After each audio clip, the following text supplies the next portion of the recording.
Hello, ladies and gentlemen, TwinklePhoenix here. So first of all, guys, welcome back to the Iggy official Wikipedia. Now, first of all, the phone call you're about to hear, Tom has said that he recorded this one new, but he's not sure whether or not he's going to use them in the full game. So let's start with this one, phone call 2. It's the first time in this phone call, Tom said right now, he's not very sure if he's going to use this in the full game.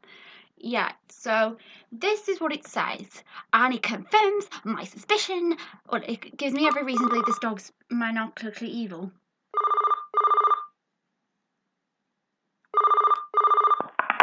Hello? Hey! Looks like you made it to night 2. Night 2 isn't a whole lot different from night 1, so try not to worry too much. But yeah, congrats. Meanwhile, I want to go over a bit of the backstory of Iggy's Funhouse and a specific character. So you may or may not notice, we have an older model of Iggy that resides in the parts room. You probably can't see him. If you want to get a little look at him and to see what he's kind of like, go look at some of those kiddie drawings. You'll probably see a dog with an angry expression on his face and floppy ears. Yeah, that's him. We dubbed him Iggy 1.0. He does have a criminal recognition system with a lot better AI, and it doesn't seem to have a bug, so he shouldn't be going for you. Night guards claim that he's watching you and learning your movements and such. What a load of nonsense. Just don't believe them, and you'll be fine. We had to stick motion detectors all over the place. Either way, you've probably noticed by now, you have a console. Use it only if it's needed. It won't actually affect any of the other animatronics since they don't have any form of a conscience, just recognition. Either way, sorry for quite the short call, but hey, I'll see you tomorrow, and yeah, goodbye and good luck. Now, of course, what we learned in that phone call alone, that confirms that Iggy 1.0 is indeed, he has his own conscience, meaning that dog is capable of anything. If he can learn, that means he can learn a routine and he will find any means of stopping it. It means he might even look for blind spots in the cameras, or even might go so far to turn things off or purposely make sounds elsewhere in the building. He's definitely far more intelligent than Iggy 2.0. Meaning, if he is indeed far more intelligent, it could suggest my theory about him possibly actually holding a grudge. Although the phone call indeed says they shouldn't go for you, there's no reason to. He might still hold a grudge against, being replaced. And apparently there are sensors around the place now, which might explain the red lighting. I'm not sure if that really does explain the red lights or not. But again, keep in mind, Tom's not sure if he's going to be using this in the full game, but he recorded this, so yeah, I thought I'd share with you.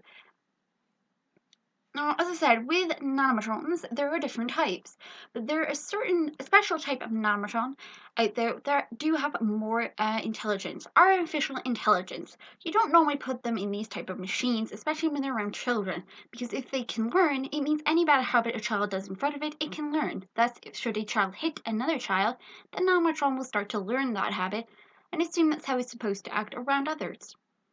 That is a bad thing for having extreme intelligence in any of these guys. That's why Iggy doesn't have it. Well, Iggy 2.0 doesn't. But this technically leaves a huge amount of possibilities now that maybe it was this Iggy behind it. I mean, there's not much difference, and also the fact that the dog in the picture, earlier designs of a dog were black and white. But of course, as we know from this, the evil Iggy, I'm going to call him the evil Iggy, because he's clearly evil. He's got evil eyes. Now, I don't know if Shadow Iggy has anything to do with anything at all. And so there are several phone calls here. At the moment, I honestly don't see the phone guys being somebody bad in this one. It seems that the real culprit behind this one, compared to Five Nights at Freddy's, most likely is going to be the nanomatrons themselves. In other words, the brains of the operation. Iggy's picture suggests that the dog needs more time. What this means, they can't replace me, version 1.0 needs more time. What if he's tampering with the others in the area, and he's actually trying to take control of the building itself along with the other creations in there? If he's advanced intelligence, he might actually learn how to tamper with the others and maybe even change the wiring. I wouldn't put it past him. That phone call alone suggests the dog can learn. And apparently he's in the dark, where the head disappears. And Iggy can pick up things. And he's not supposed to have advanced intelligence, yet he does. So there's something weird going on here at Iggy's Funhouse. Especially night 2. But if that is indeed used for the full game, that would suggest that we might catch a glimpse of him on night 2.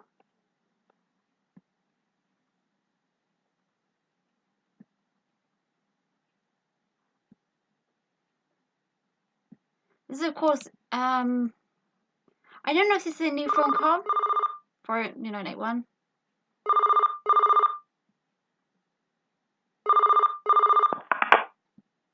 Hello? Is there anyone there? I am. Good. Hello and welcome to your new night guard job here at Iggy's Funhouse. So basically I'm recording these messages for night guards so they can get started on the right foot on their first week. Which might be their only week here. Actually no, scratch that. So at night time, the animatronics tend to get a bit quirky. The reason I say this is because they switched to night mode, which is basically turning off and turning on a few things in their systems. Example, advanced mobility is actually turned on, which means they can roam around the building. They have, from what I know, they have another system that allows them to move objects around. I have no clue why that would be the case, but apparently that's what they have. And most importantly, they have their criminal recognition system switched on. Now, we actually lowered the criminal recognition AI for the newer models since he did it. Now, the problem with these criminal recognition systems is that they appear to be bugged. Basically, the animatronics cannot decipher if you're a normal person or simply a criminal. Unfortunately, when they can't figure it out, they just tend to assume you are one. So, yeah, not the best of things. That's why you have the jamming device. Now, the jammer basically will mess with their systems and make them think that someone else is in the building who is an actual criminal. And that basically means they'll just walk away and avoid you. Now, for some reason, they go after the ones who are, like, further in the building from you. I really don't understand why that is. Very weird. That's basically your only defense against them. I know it sounds strange for these guys to have criminal recognition systems. I heard Iggy, the guy who built the animatronics, yes, he actually renamed an animatronic after himself, gets very worried about his building or anything in his possession, so he said that he would put these systems in the animatronics and that would hopefully calm him down. Now, I don't know what kind of company would put a criminal recognition system inside an animatronic that's supposed to be friends with kids. Either way, I've got to leave you to it now. I've got a lot of stuff to deal with. Use the jammer and make sure nothing bad happens, and I'll call you tomorrow. Alright, good luck. Well, in that conversation, of course, it makes sense that a criminal recognition system would indeed be installed in an animatronics around children, due to the fact if a criminal was to come in the building near any of the children, they would automatically notice the criminal and get them out. In other words, the criminal recognition would register pedophiles or anyone that would come to be any hostile or cause any harm to a child. They would automatically get rid of them. Though we're not really sure how they would get rid of them. So it does make sense why they have it. Now, the fact that they can move stuff, though, that's slightly worrying. I guess it kind of makes sense. I mean, if they're holding something, Tambles would have it because Tamble needs to hold his symbols. But again, there's no real need for Iggy to have it, because Iggy's not holding anything. Maybe it's to lift up the children and hug them. But still... He said he. Now, unfortunately, every single member of the characters are male. but I think he's referring to the previous Iggy. So, yeah, it looks like he was indeed referring to the previous Iggy. Most likely. And oddly enough, the guy that owns the place actually made them. I hope he had, what's the word I'm looking for?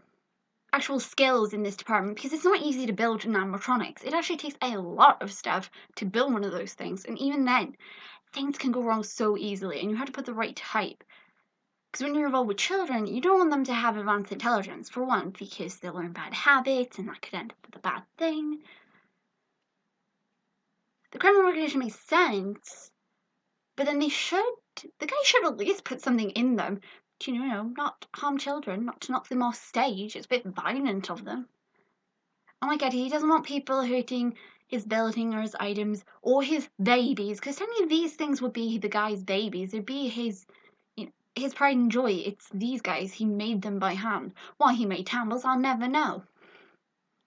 But he said all of them. So the newer models. I don't know who the newer models would be. I'm guessing it'd be Tambles, Rigby, Stingy. Maybe the clown is not an animatron, so it doesn't count. But then somebody could have tampered with him. But there's something still wrong with the earlier model of Iggy. Oh my god, guys, there's so much going on. What do you think all this means? Clearly the dog is evil. But I'm leaning towards either Iggy 1.0 he's referring to, or Tambles, but now I'm leaning more towards Iggy 0.0. Or maybe they were accomplices to one another. Maybe the monkey really is evil. Or are they teamed up? I wonder if that guy really wanted... And again, I wonder why the guy would, go this far. He couldn't be that paranoid, could he? You think he'd make the characters, I don't know. They don't move around during the day then, from what I could tell from that conversation. The servers might seize up at night. That's true. Some type of animatrons have got hydraulics in them, or some type of thing in them, and they have to be moving for a bit. Otherwise, certain stuff inside them can actually become brittle and snap. I told you, I did tons of research for Five Nights at Freddy's. I was there for hours, learning more about the bear. But anyway, I'm still very, very worried about the first Iggy. They can pick up stuff. This automatically is worrying. They can pick up stuff. Iggy 1.0 can learn. If he can learn, he's going to work out before long that maybe... I'm not saying it will happen in the game, but it's possible. If he learns, he's going to work out we're using the jammer, and he might actually nick it. And then we might have to find another means of dealing with him. Because we have to be careful. He might actually purposely knock out cameras so we won't be able to see things. He might actually take the jammer off us. He might actually cause something to happen. Maybe he even wakes up the other animatrons for all we know. You can tell I'm very paranoid with such evil one of Iggy 1.0. And of course I'm excited about the other characters. But yeah guys, keep in mind, the newer phone calls like you heard like for the second night, Tom's not sure if he's going to add them yet or not, but once he confirms he is adding them, I'll let you guys know. But what do you think of that? I think that was awesome. I had to bring it to you because that was just so exciting. Oh yeah guys, more bits coming up. If not, there'll be more tomorrow. Until then, bye bye and thanks for watching.